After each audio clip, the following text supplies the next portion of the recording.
Welcome everybody to another Quake Pro League interview, where today I have the absolute pleasure of being joined by Dramis. So you've had a very strong stage so far. What has been the main difference for you between stages 1 and stage 2?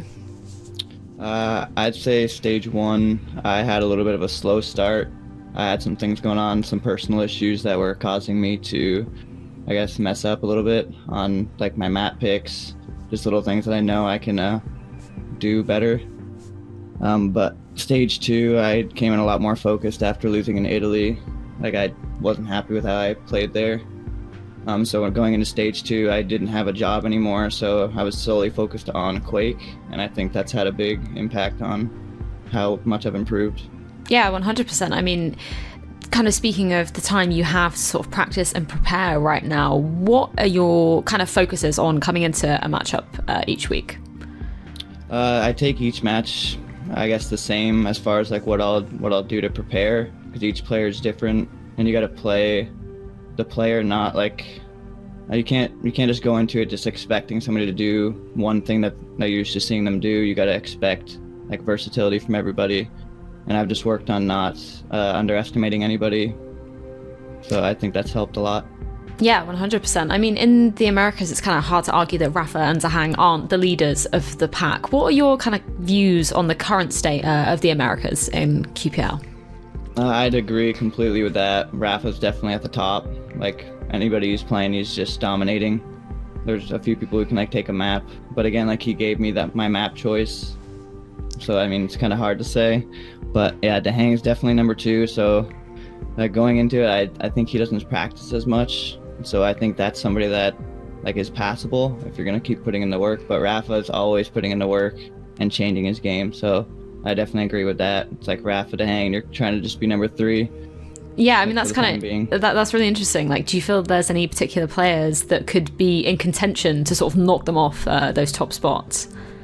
As like a new player, I feel like I'd be able to improve enough to actually like compete with them. I know a lot of these players they've been playing with, they've played over and over like throughout the years.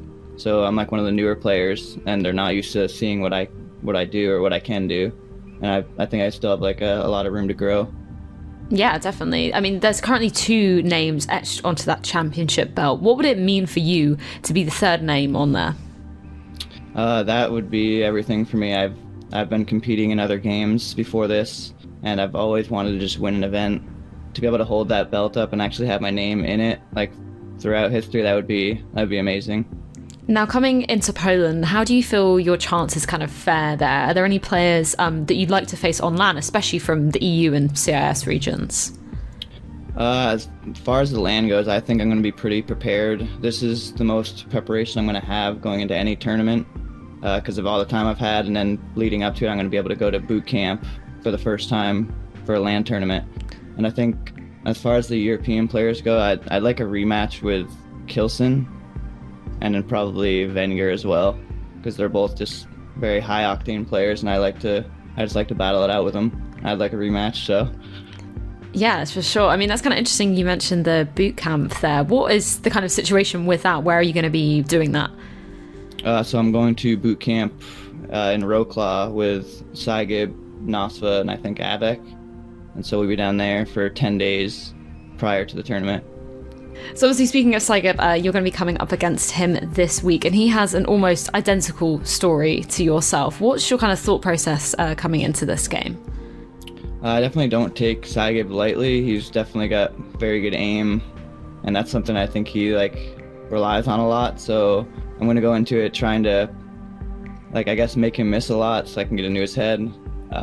But with the picks and bans that I have and the maps, I'm thinking that I can definitely pull out the victory again.